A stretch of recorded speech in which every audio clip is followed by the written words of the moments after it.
What are the rules against that? I don't know. No. Can dudes show nipples? Even dudes? I'm zoomed in on a nipple. How do they know man nip or female nip? Dude, it's so cold. Dude, this has got to look so stupid.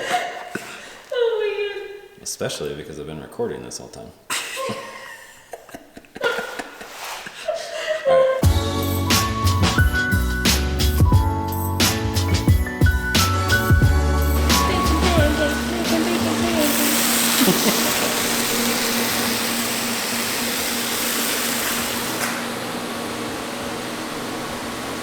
That's right.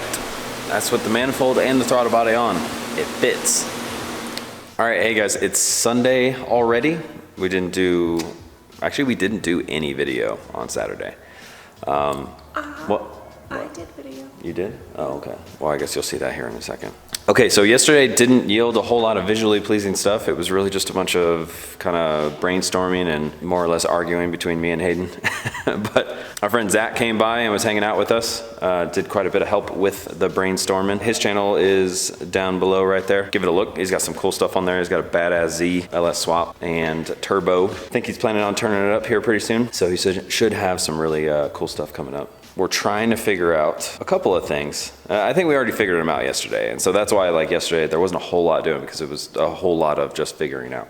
But we'll show you the steering. It's complete now, minus having the threaded rod that we're actually gonna use in the end. But the concept we were able to actually test and it works.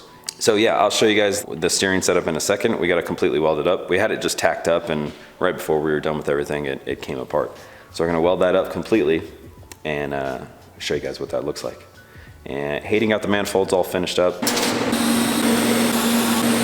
Show you that here in a second as well. Only one of them's back on because we were checking to see the clearance between the radiator. So we originally had a plan of putting the other line over here because we thought the radiator was the same as the crappy one in my truck, to where it's top and bottom, but it is not divided, forcing it to be, you know, a dual pass cross flow. We assumed that it wasn't because there wasn't a weld mark on the outside of here. The other ones that we had seen that were divided like that properly, they had a weld mark on the outside because it was basically two tanks, one on the top, one on the bottom. This one, it's divided, like we happen to, you know, see it in there and we took a look at it. Turns out it does have a divider in there. It's not welded on the outside, so I don't know how great a divider it is. I mean, it'll take path of least resistance, so more than likely it'll work perfectly fine. But that did force us to change up our plan, and so we're still gonna seal up that top port where it was originally. We're gonna seal that one up, cut it off, but we're gonna come up out of here instead of the other plan of coming up out of here. So no big deal. We just cut a hole in the top here and go up and over to the pump there, and that'll serve the same purpose. So over here we'll probably seal up this hole, because we think we still want to do the fill neck on the side, so we're able to come up where we want to go. So that's the quick rundown of the radiator, but we're actually going to complete that today. Tiny's going to weld that up, and Hayden and I are going to watch her. So That sounds like a plan. Also, you forgot to say. What? Our springs came in. Oh, that's right. Springs came in. Okay, I don't want to look at that just yet. The springs did come in, and I know it's amazing surprise. They are not wrong. So Also, very happy that stuff came in. That's right. Okay, so I guess it's show and tell. She's just showing everything that we got, I guess. well, no, but like, so this is what we did yesterday, though. Oh no, I was just trying to cut it short so we could go eat some breakfast. Oh, well. No, but let's go. Okay. Yeah, we got the stock manifold.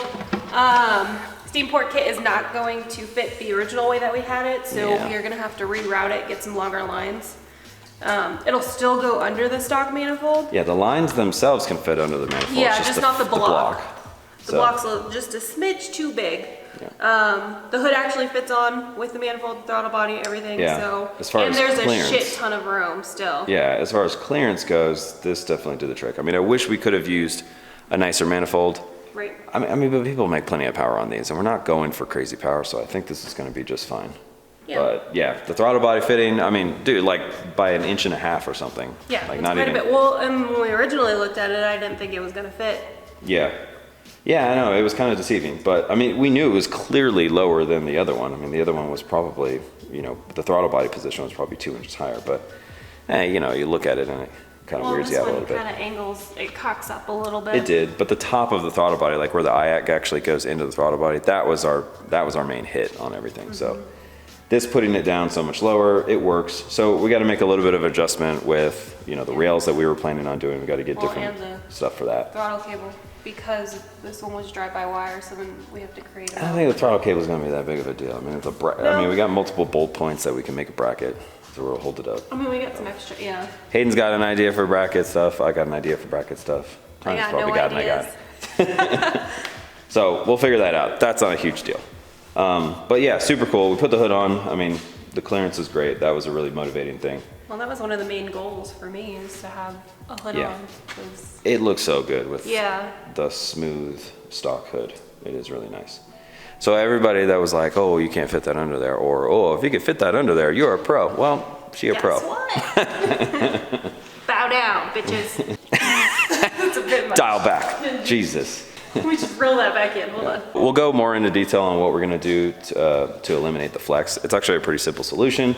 Just going to do a little bit of bracing in two places. One in the back of the K members. There's a set of 4 bolts in there that we're going to create a brace to go between. And then in the front area, we're going to triangulate some bracing to the cradle. So that'll mess with the side-to-side movement.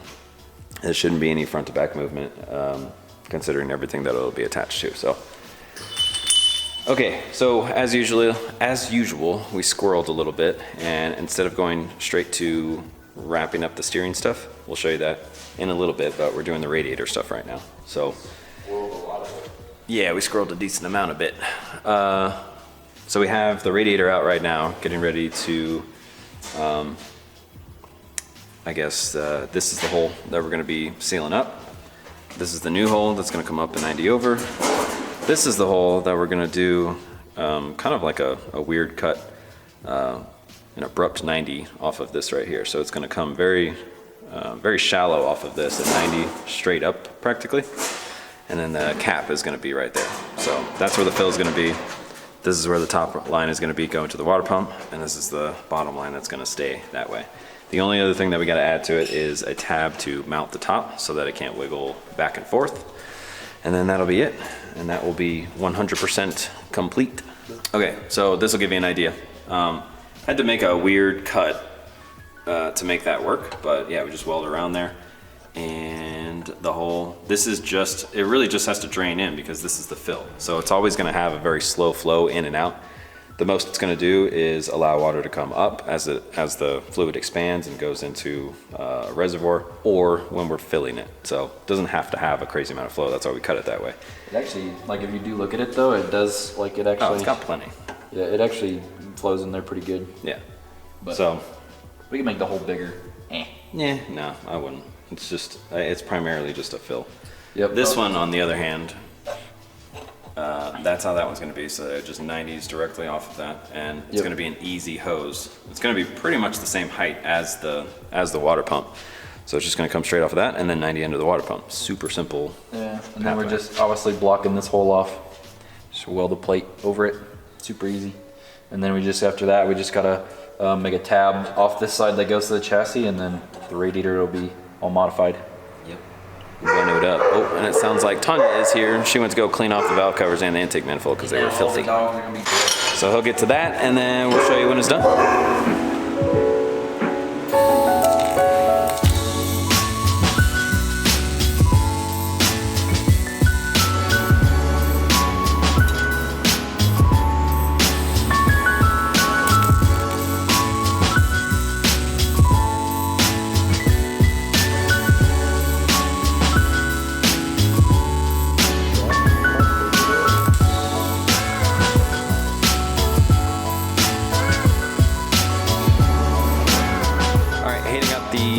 Radiator finished up.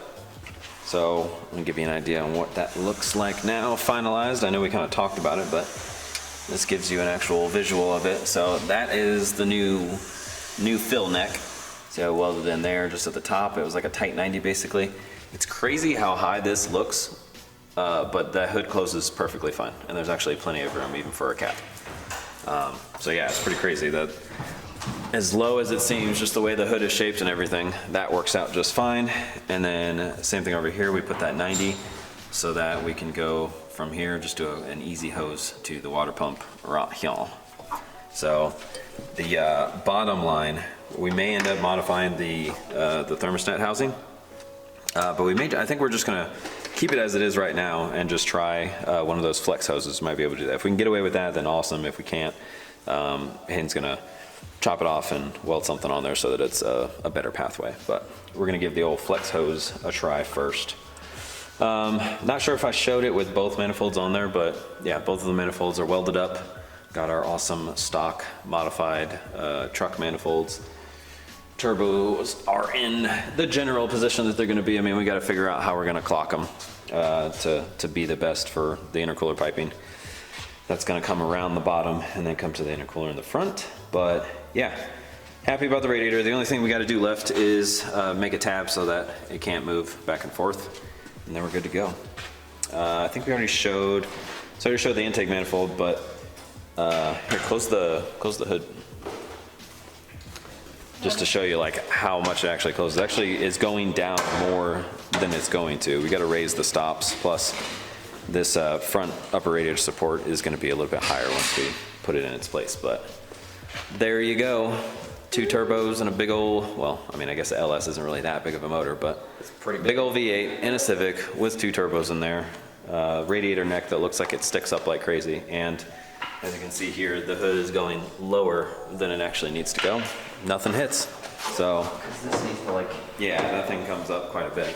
Headlights and everything come up to where they're almost in line with the fenders. I think the fenders are sitting a little bit higher than. yeah, they're sitting up on this bolt. Oh, okay. Here, on this bolt head. So yeah, everything fits even when it's too low. So yeah, This is like, just throw it, be like, dude, what's that thing got in it? You'd be like, single cam. fucking LS swap, bitch. It's so crazy, so I ridiculous. know. That's a whole lot in there. And honestly, there's great room around a lot of things that I thought was going to be really tight. Yeah. We got better clearance in the rear than the truck has. Yeah. Whoops. I mean, it'll be basically like any other car. Like, I know like none of the piping's on it, the exhaust isn't on it, the intercooler piping's not on it, but that's like easy stuff to take out of the way to work on stuff. And that's Yeah. what most turbo cars, they gotta take the intercooler piping off to do shit. Like you have to Yeah. take this off, you know, like. No, but I mean, it's pretty easy. the nice thing that I'm happy about is even once we have everything on, downpipes there and everything, this is going to be possible to do the plugs without having to take any bullshit off. Like there's some kits or whatever where you got to take like shit off completely to even get to the spark plugs. This is going to be a matter of just reaching under here. I mean, they're going to be very accessible. The coils are going to be remote mount too, so they're not going to be on top of the valve cover anymore. This is what the top is going to look like as far as the valve covers go. Coils will be down there, so yeah, pretty easy switch. Probably easier than the truck. One side of my truck is actually awesome to fix or to change out. Spark plug is like, you can't even like, it's like almost impossible to get the plug boot I got- off it, or the spark plug wire off of it. It's almost impossible to get the plug wire off of it. So now that I took the fender linings out, Oh. it's so much easier. You just go under the tire and reach in there. It's Okay. great. It's even hard to reach your oil cap. But yeah. So I mean, we made it pretty easy to maintenance on the truck. This is going to be, I think, even easier. So it'll be a lot of crowded stuff up front, but there's really not a whole lot of stuff that will do. Like the main thing I wanted was that it's not a pain in the ass to check a plug.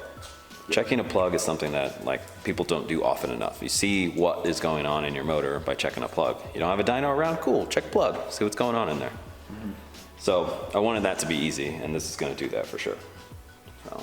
Did you show him the steering? Oh no, I didn't. Showed him.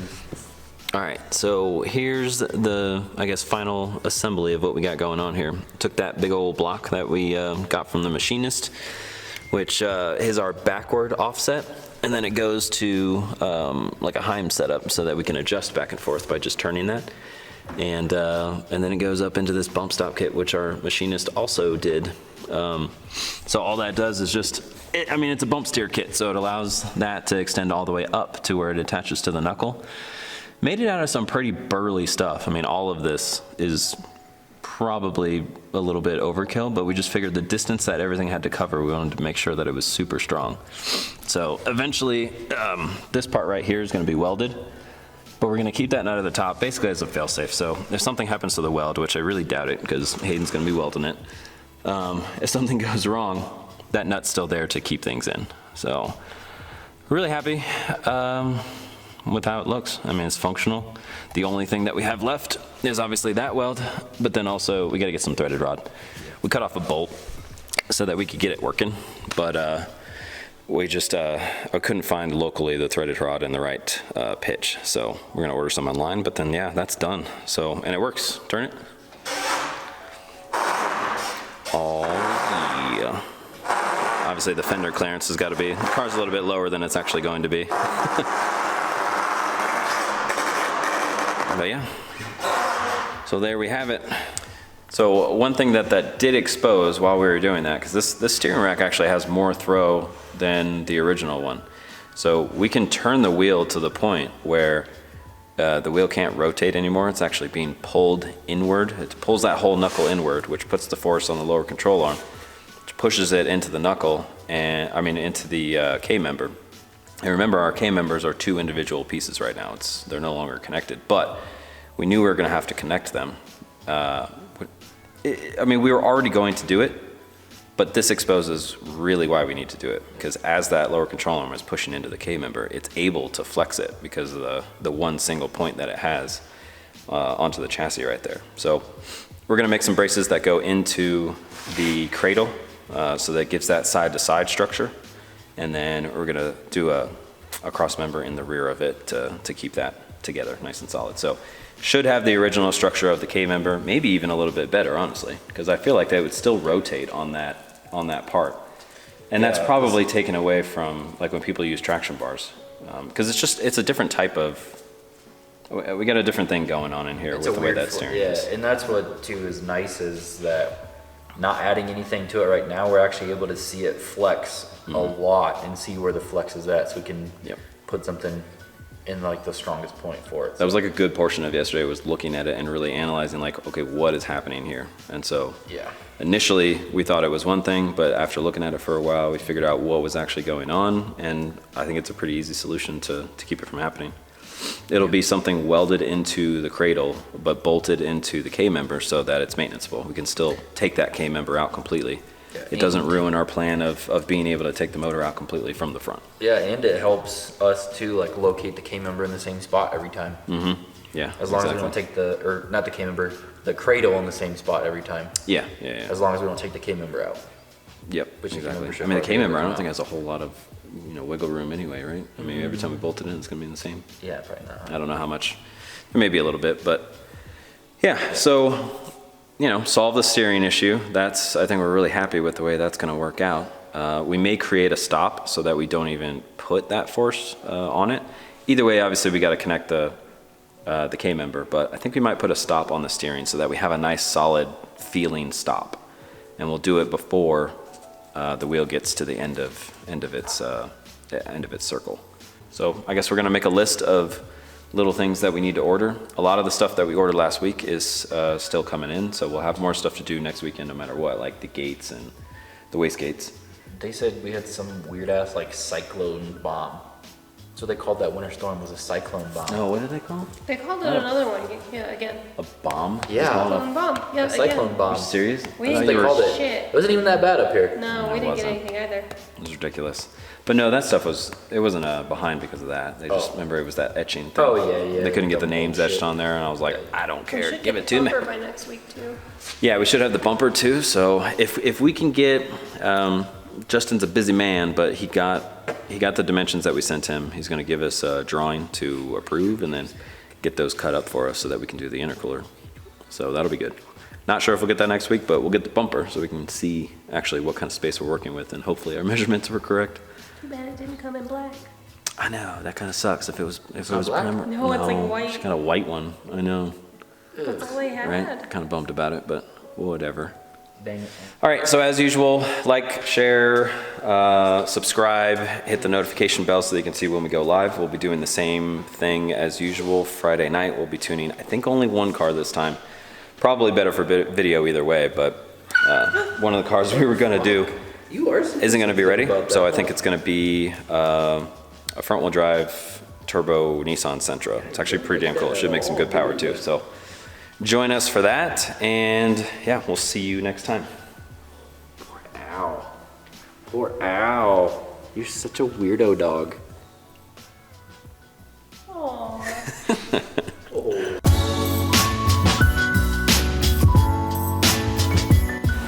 Hayden's welding up some stuff, but I wanted to show you guys our new parts washer.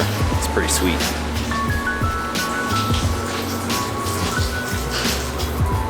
Didn't even cost me that much either.